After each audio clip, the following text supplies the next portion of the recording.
سلامونه او نیکې هیلې احترامات مو ګرانو قدرمنو اوریدونکو، تاسو کولی شئ د افغان میډیا څخه د نړۍ تازه او مهم پر وخت خبرونه له مونږ سره واورئ.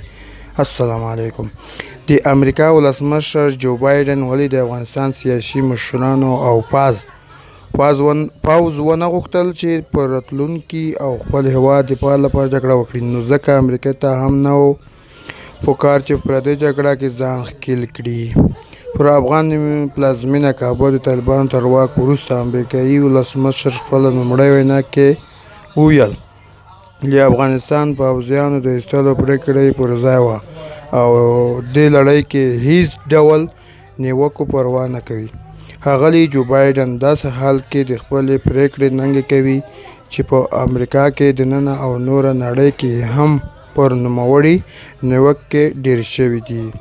خو جو بایدن دوشنبه ماسپښین سپینه ماڼۍ کې داسې ولس ته وینا پر مهال وویل د افغانستان کې د امریکا ماموریت ترهګرۍ په ضد جګړه کوله.